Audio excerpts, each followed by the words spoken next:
I had always thought that marriage had its surprises, but nothing could have prepared me for the revelation that came one seemingly ordinary evening. My wife, Farah, and I had been married for 12 years. Our life together had its ups and downs, like any marriage, but I believed we shared trust, love, and an understanding that ran deep. I was wrong. It started innocuously enough. We were playing a game one Friday night, one of those competitive card games we both enjoyed, a tradition we had maintained to keep things light and fun. The room was filled with laughter, teasing, and playful banter. I had no inkling that this casual game night would become the stage for a confession that would shatter everything I thought I knew about my marriage. As the game progressed, Farah's behavior became unusual. She was smiling in a way that didn't quite reach her eyes. Her laughter was a bit too practiced, her hands fidgeting slightly. At first, I assumed she was simply trying to distract me, a tactic to gain an advantage. But then, in a moment of mischief or perhaps nerve, I asked her teasingly, "What are you really up to tonight?" Her smile faded, and she looked directly at me, her eyes darkening with a seriousness that was out of place in a game setting. "There's something I need to tell you," she said quietly. My heart skipped a beat. I expected a confession about the game, or perhaps a small secret meant to amuse. But what came next was incomprehensible. "I want you to watch me betray you," she said. My mind froze. "With your brother?" I blinked, disbelieving. My own brother, whom I had trusted for my entire life. Farah, the woman I had loved and believed loyal. The words hung in the air like a tangible weight. I couldn't speak, couldn't process. I had imagined confrontations, arguments, even infidelity, but never a scenario so grotesquely calculated, so deliberate, so psychologically shattering. "Are you serious?" I asked, my voice barely above a whisper, tinged with a mixture of horror and incredulity. "Yes," she replied calmly, almost matter-of-factly. "I want you to see it. I want you to understand what I need, and I want to know if you can handle it." I couldn't comprehend her reasoning.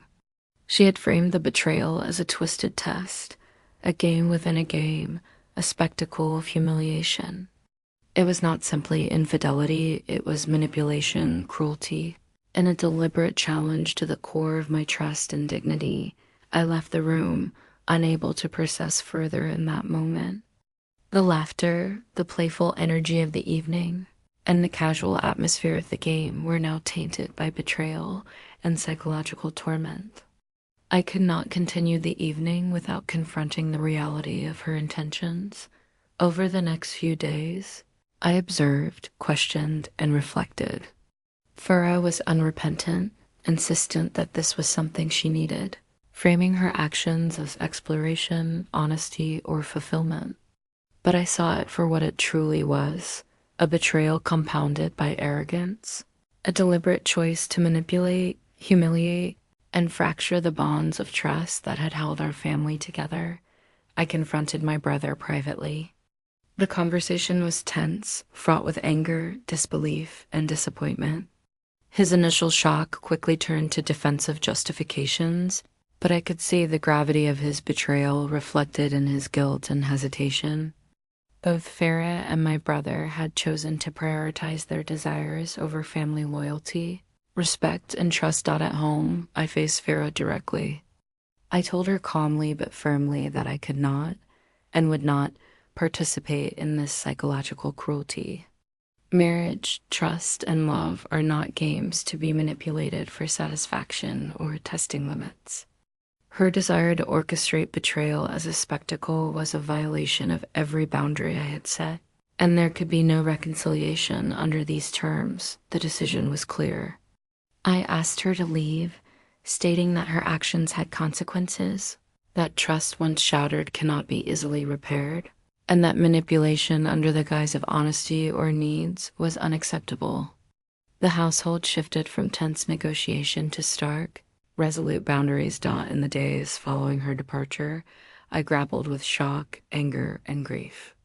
The psychological impact of such a betrayal was immense, but I also recognized the opportunity for clarity and personal growth. Betrayal, especially when deliberate and compounded by manipulation, forces one to confront personal boundaries, self-worth, and the true nature of those closest to us. Friends and family were shocked as the truth emerged. Farah had framed the betrayal as a fantasy, a test, or a personal need, but its exposure revealed the depth of manipulation, cruelty, and disregard for trust. The reactions ranged from disbelief to condemnation, but I found solace in knowing that I had acted decisively, enforcing boundaries and reclaiming agency over my life. Over the following months, I focused on emotional recovery, reevaluating family dynamics, and reinforcing the lessons learned. Trust, once broken in such a calculated way, cannot be restored easily, but clarity, boundaries, and decisive action are essential to prevent further manipulation and emotional harm. I also reflected on the subtle signs. I had ignored changes in Farah's behavior, unexplained moods, and an increasing detachment from shared intimacy. The confession during the game had been the climax of a long pattern of emotional and psychological disengagement. Recognizing this pattern allowed me to understand that betrayal often builds quietly before it erupts, and that vigilance, intuition, and clear boundaries are vital. The incident remains a stark reminder of the fragility of trust, the danger of manipulation, and the importance of decisiveness when confronted with unrepentant betrayal. Farah's confession, framed as a request or need, was ultimately an attempt to control and humiliate. By responding with clarity, resolve, and firm boundaries, I preserved my integrity, reclaimed agency, and enforced the standards necessary for self-respect. Ultimately, this experience revealed the complex dimensions of betrayal: psychological, emotional, and relational. It demonstrated that trust is not merely about fidelity, but about respect, honor, and boundaries. Deliberate attempts to manipulate and humiliate cannot coexist with a healthy, functioning relationship. The lessons, though painful, reinforced the necessity of clear boundaries, emotional awareness, and decisive action in the face of betrayal. While the marriage ended and relationships were fractured, the aftermath provided a path for growth, reflection, and resilience.